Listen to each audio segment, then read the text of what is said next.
जय श्री राम, जय श्री राम।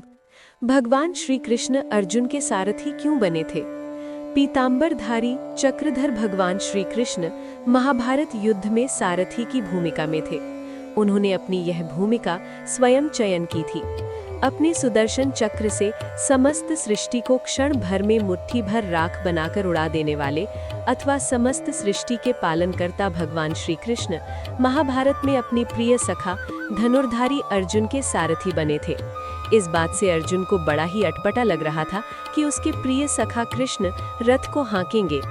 सारथी की भूमिका ही नहीं अपितु महाभारत रूपी महायुद्ध की पटकथा भी उन्हीं के द्वारा लिखी गई थी और युद्ध से पूर्व ही अधर्म का अंत एवं धर्म की विजय वह सुनिश्चित कर चुके थे।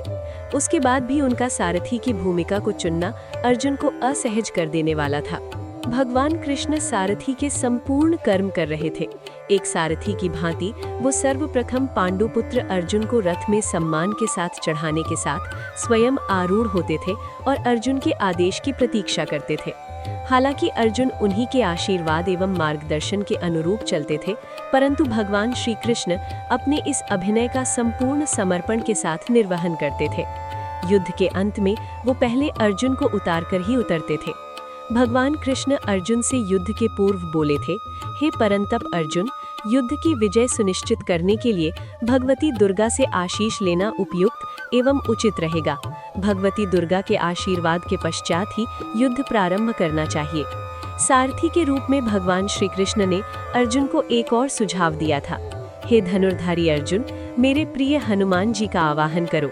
वो महावीर हैं, अजेय हैं और धर्म के प्रतीक हैं। उन्हें अपने रथ की ध्वजा पर आरूढ़ होने के लिए उनका आवाहन करो। अर्जुन ने यही किया था। सारथी की भूमिका में ही भगवान श्री कृष्ण ने कुरुक्षेत्र के मैदान में दोनों सेनाओं ने बीच परम रहस्यमयी गीता का ज्ञान दिया था।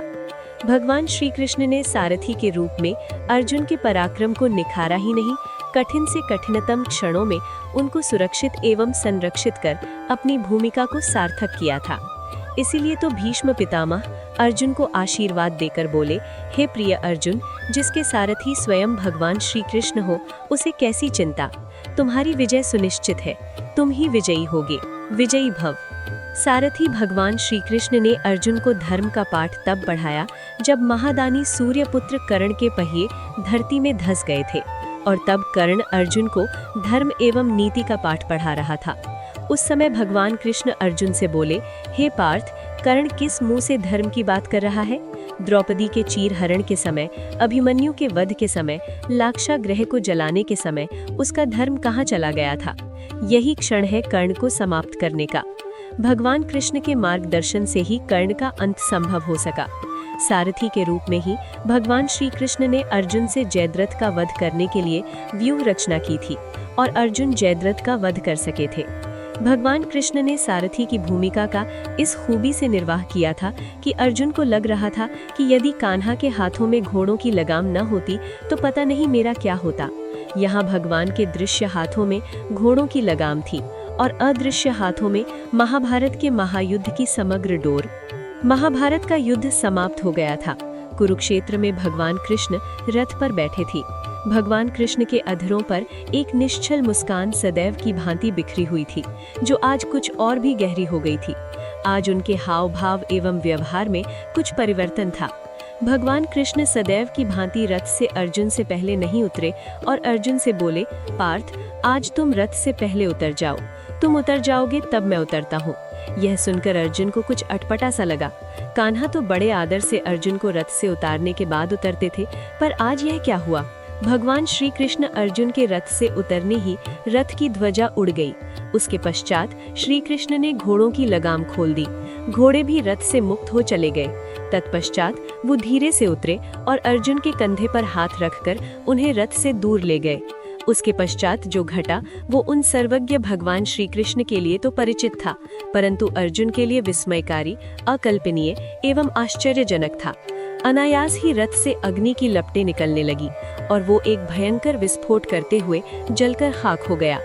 अर्जुन देख रहे थे, जो रथ इतने अजेय महारथियों के अंत की कहानी का प्रत्यक्षदर्शी था, आज वो पल भर में नष्ट हो गया। अर्जुन देख रहे थे उस रथ से जुड़े अतीत को। इसी रथ से पूज्य पितामह की देह को अस्त्रों से बींध दिया था। इसी रथ से अनगिनत महारथियों का वध किया था। इसी रथ पर बैठकर उनके प्रिय सखा ने उन्हें गीता का उपदेश दिया था। आज वो राख की ढेरी बन चुका था। इस घटना से हतप्रभ अर्जुन ने भगवान श्री कृष्ण से कहा, हे कान्हा, आपके उतरते ही यह रथ पल भर में भस्मीभूत हो गया। ऐसे कैसे हो गया? इसके पीछे क्या रहस्य है? भगवान कृष्ण बोले, हे पार्थ, यह रथ तो बहुत पहले ही नष्ट हो चुका था।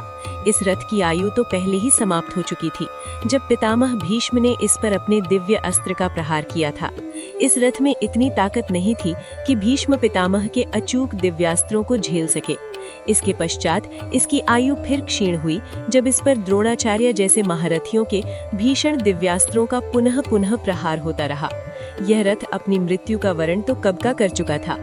अर्जुन आश्चर्य मिश्रित भाव से बोले, हे कान्हा, यह रथ इतने पहले मृत्यु का वरण कर चुका था तो फिर यह इतने समय तक चला कैसे? कैसे इतने दिनों तक आपके हाथों सकुशल कार्य करता रहा? भगवान कृष्ण बोले, यह सत्य है कि इस दिव्य रथ की आयु पहले ही समाप्त हो चुकी थी, परंतु यह रथ मेरे संकल्प से चल रहा था। इसकी आयु की समाप्ति के पश्चात भी इसकी आवश्यकता थी, इसीलिए यह चला। धर्म की स्थापना में इसका महती योगदान था, अतः संकल्प बल से इसे इतने समय तक खींच लिया गया। भगवान श्री कृष्ण आगे बोले, धनंजय, भगवान का संकल्प अटूट, अटल और अखंड होता है। यह संकल्प संपूर्ण सृष्टि में जहाँ कहीं भी लग जाता है वहाँ अपना प्रभाव दिखाता है, और यह प्रभाव संदेह से परे अवश्य ही पूर्ण परिणाम देने वाला होता है। जैसे ही संकल्प पूर्ण होता है, संकल्प की शक्ति वापस भगवान के पास चली जाती है और उसका समय एवं प्रभाव समाप्त हो जाता है। ठीक इसी भांति इस रथ पर मेरा संकल्प बल कार्य कर रहा था, और उसके समाप्त होते ही जो हुआ वो तुमने देखा। भगवान कृष्ण आगे बोले, इसीलिए हे अर्जुन, हम सबको भगवान के हाथों यंत्र बनकर अपना कार्य करना चाहिए। यंत्र का कार्य होता है यंत्री के हाथों में अपना सर्वस्व समर्पण कर देना और उसके आदेशों का पालन करना। इससे कर्तापन का अहंकार समाप्त हो जाता है और जीवन का विकास होता है। जिसका जितना योगदान है उतना ही करना चाहिए और शेष यंत्री के हाथों में छोड़ देना चाहिए। यही जीवन के विकास का रहस्य है। जय श्री राम। जय श्री राम।